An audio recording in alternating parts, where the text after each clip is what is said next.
Storm grenades had a nerf, but this Titan Arc ability build still melts everything. I mean, it's fun. In this Master Nightfall around 20 to 30 under the recommended power level, I can just run around spamming grenades everywhere, and ads just can't do a single thing about it. Sure, you could argue that the Nightfall has increased ability regen as a modifier, but taking this into a Master Lost sector, you'll still be achieving the same thing, Arc Burn modifier or not. Now, one thing I did have an issue with when using this build was the fact that both the Nightfall and Lost sectors had attrition on, which meant no health regen, and the only source of health regen for us is to get melee kills, or pick up the attrition well that drops, and this can be a real pain, so I would advise using a solo restoration build if you encounter that issue. But either way, this build is amazing for endgame PvE, because you'll have the fast ability regen, infinite debuffs with the new artifact mod, increased buffs for DPS, and overall combining the artifact mod with your abilities will just cause so much damage to champions and bosses. There are a few other things that we'll also use that will benefit the build further, which we will get into soon, but you can treat this like your freshly updated Titan Arc ability build for season 19. So guys, if you like this one, then be sure to leave a rating, comment, perhaps subscribe because you're awesome, and now let's briefly go through today's sponsor. This video is brought to you by Raid Shadow Legends. Raid is one of the best and biggest RPG mobile games out there with over 80 million players. Why not come along and raid with us? Now, we all like creating awesome builds, but what if I told you that you can do just that in Raid and master builds with not just 3 characters, but with over 650 unique champions containing cool artifacts, different skills and abilities, being able to upgrade their level, and really develop their masteries by customizing your favourite champions to have the best possible build that you can use in battle against some of Raid's toughest bosses or even other players.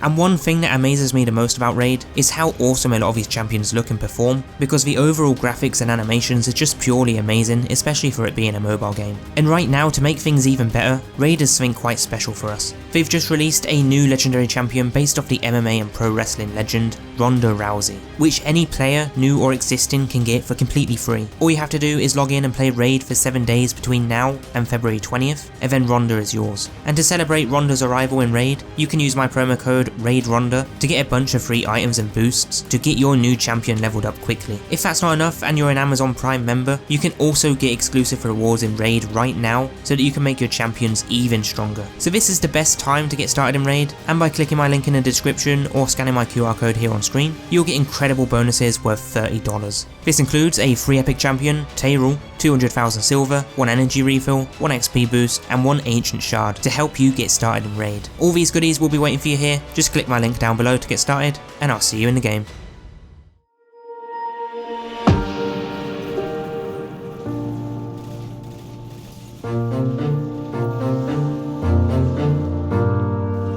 Now, firstly, as always, if you do like these build videos and you want to see more like this, then you can find the brand new collection of builds for season 19 in the playlist down below. But with this one today, you will be running around with pretty much infinite abilities, increased DPS along with infinite debuffs. You also have passive damage and infinite heavy ammo all at once. This is by far the best build in the game for Titans right now, even with the Storm Grenade nerf, and using those new artifact mods from season 19, we're going to make this build a whole lot better than it's ever been before since the conclusion of Arc 3.0. Now, before we get into the build setup, I just want to quickly go over the 3 new artifact mods that will work great with this build, and those are the Weakened Clear, the one you'll want to use with this build for definite, and then the Solo Operative and Lucent Finisher. In team play, you'll want to use the Lucent Finisher, while in solo play like a Master Lost sector, you'll want to use the Solo Operative. It doesn't really matter which one you use, but having Lucent Finisher will mean that no matter what, you should never ever run out of heavy ammo, and since this build pairs really nicely with an Anarchy, this mod is perfect. So since you want to use GLs, the weapons you can run really depend on your playstyle. An Anarchy is always the best option to choose from, which you can get from the Exotic Archive at the tower, as we will be using Font of Might to improve its damage further. But a Wither Horde is also the next best choice,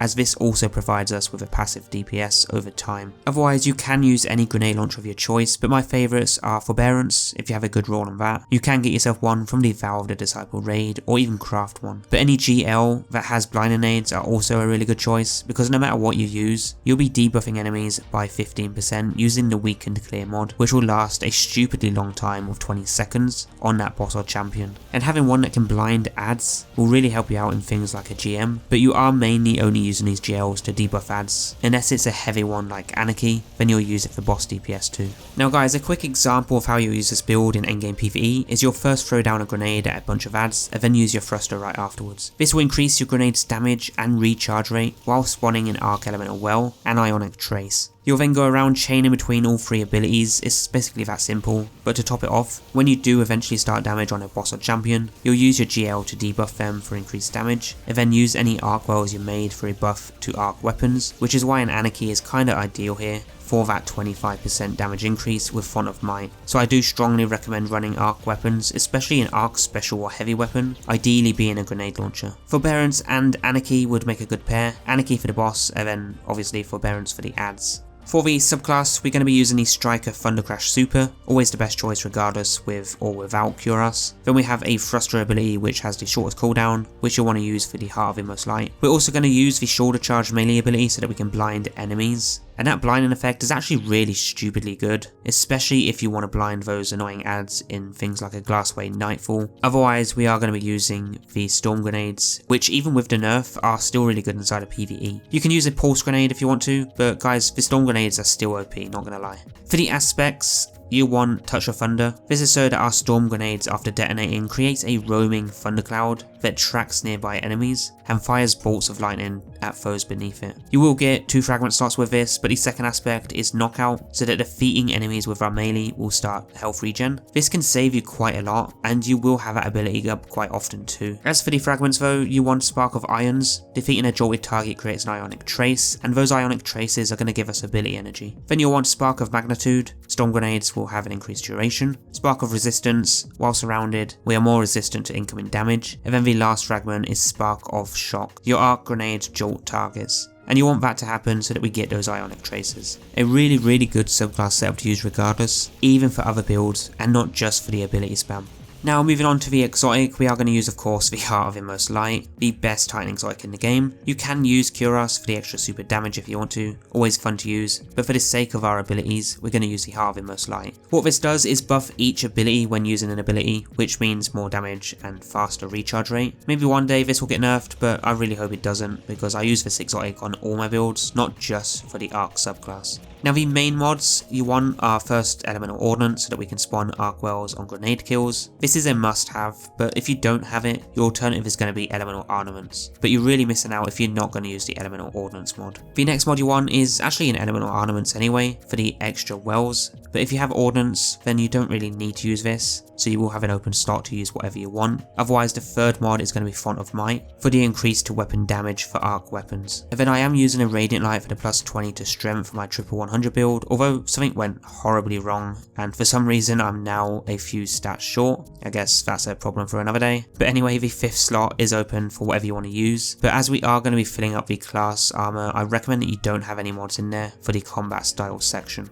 Now moving to the normal mod, starting with a helmet, we have a Harmonic Cipher mod and GL Ammo Finder. If you want faster supers, use a Solar Elemental Armor and throw on 2 Ashes to Assets, and that will get the job done. Otherwise, in the arms, we have our champion mods that you need. Chest, we have our damage resist mods. Legs, we have our scavenger mod for our heavy weapon. And then lastly in the class, you want your weakened clear mod, so that you can weaken champions and bosses by 15%. And then you also want a Lucent finisher, so when you finish your champion and things like a GM or Master Lost Sector, you're going to get yourself some heavy ammo for you and your team, which is great for infinite heavy ammo and makes endgame PvE a lot quicker and smoother. I do also have the Unstoppable Arc melee slotted in as the 3rd mod, which is in my Artifice armor. You can get these armor pieces with the extra slot from Master Dungeons when they are the current pinnacle reward for that week too. So if you don't have any, that's where you can farm them from. Lastly though, in terms of what stats to invest into, you want 100 resilience first, 100 discipline second, and then 100 strength last. If you're a stat god, you will want intellect as the last stat to max out, but you won't be able to achieve a triple 100 stat build with the bottom 3 or top 3 stats in a row, but just get it as high as possible.